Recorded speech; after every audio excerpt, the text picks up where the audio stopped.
नमस्ते दोस्तों, कैसे हैं आप सब लोग। उम्मीद करता हूं आप सब लोग ठीक होंगे। दोस्तों, जब भी कोई संपत्ति मालिक अपने परिसर को किराए पे देता है, चाहे वो दुकान हो या मकान हो या कोई भी परिसर हो, और वो किराएदार अगर किराए के मामले में या किराए देने में डिफ़ॉल्टर हो जाता है, देता नहीं है, तो ऐसी स्थिति में होता क्या है कि आपको रेंट ट्रिब्यूनल में जाना पड़ता है ताकि किराए की वसूली हो या उसको आप निकलवा सकें। ऐसी स्थिति में आमतौर पर, मैं सब केसेस की बात नहीं कर रहा हूँ, आमतौर पर ये कह रहा हूँ विशेष रूप से कि आमतौर पर ऐसा होता है कि जब तक मुकदमा निपट नहीं जाता तब तक किराए की वसूली नहीं हो पाती। लेकिन अभी रिसेंटली एक ऐसा संशोधन हुआ है एक्ट में कि आप किराए का मुकदमा चलने के दौरान या मुकदमा पेश करने के दौरान ही ऐसा क्या करें जिससे आपको वो जो बकाया किराया है, जिस ग्राउंड के ऊपर आप मुकदमा फाइल करने जा रहे हैं, वो किराया आपसे कोर्ट दिलवाए, आपको किस तरह से वसूल हो सकेगा। तो आज का वीडियो इसी विषय पे है। तो चलिए दोस्तों शुरू करते हैं।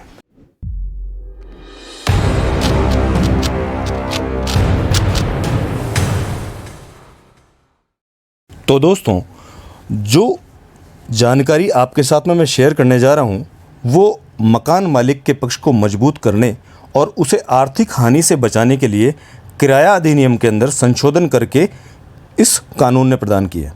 आपको यहाँ ये बताना ज़रूरी है कि पहले किराया अधिकरण में यानी रेंट ट्रिब्यूनल में चलने वाले केसेस में जो केस बरसों चलते रहते थे और किराएदार नाजायज़ रूप से संपत्ति पर कब्जा करके किराया देने से बचता रहता था, और कानून ने इस अधिनियम में पूर्व में ऐसा कोई भी प्रावधान नहीं दिया था कि मकान मालिक केस चलने के दौरान ही किराया वसूल सके। लेकिन बढ़ते किराएदारी के विवाद और मुकदमों के कारण कानून में संशोधन करके मकान मालिक को राहत प्रदान कर दी गई है कि वह केस दर्ज करते समय प्रथम दृष्टया बकाया किराए की मांग कोर्ट में कर सकता है और किराया वसूल कर सकता है।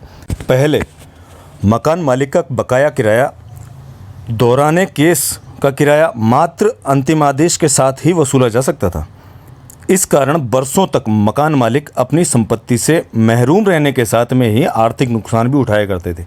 लेकिन इस नए संशोधन से मकान मालिक केस दायर करते समय अपनी अर्जी में यह आधार ले सकता है कि फलाने किराएदार पर कुल किराया जो कि बकाया चल रहा है वो न्यायालय पूर्व में ही मकान मालिक को दिलवाने का एक आदेश जारी करे। इस प्रकार के आवेदन में अंकित बकाया किराए की गणना के अनुसार अधिकरण या कोर्ट अंतरिम स्टेज पर ही मात्र किराए की राशि बाबत बहस दोनों पक्षों से सुनकर व पत्रावली पर उपलब्ध साक्ष्य के आधार पर शीघ्र से शीघ्र इस बारे में आदेश प्राप्त कर सकता है कि मकान मालिक को किराएदार पूर्व का किराया अदा करे।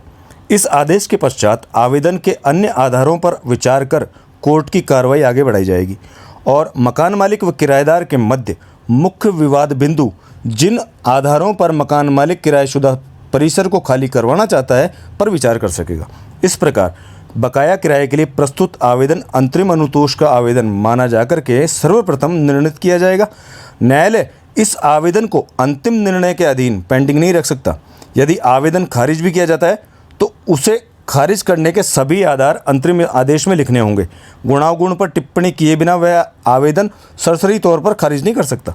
साथियों, इस वीडियो का उद्देश्य यह है कि मकान मालिक जान सके कि अब किराएदारों से केस लड़ने पर उन्हें किराए के लिए बरसों तक इंतजार करने की ज़रूरत नहीं है।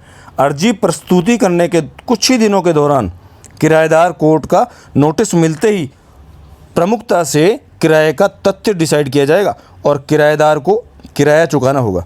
वह केस की आड़ में अब किराए को चुकाने से बच नहीं सकता। समाज में बढ़ते इस तरह के किराएदारी के विवाद को देखते हुए ये वीडियो आप सबकी मदद कर सकता है। तो दोस्तों, अगर ये वीडियो आपको पसंद आया हो तो वीडियो को लाइक करें, शेयर करें और चैनल को अगर आपने अब तक सब्सक्राइब नहीं किया है तो सब्सक्राइब जरूर कर लें। तो मिलते हैं फिर किसी नए वीडियो में, फिर किसी नए टॉपिक के साथ। तब तक के लिए जय हिंद, जय भारत।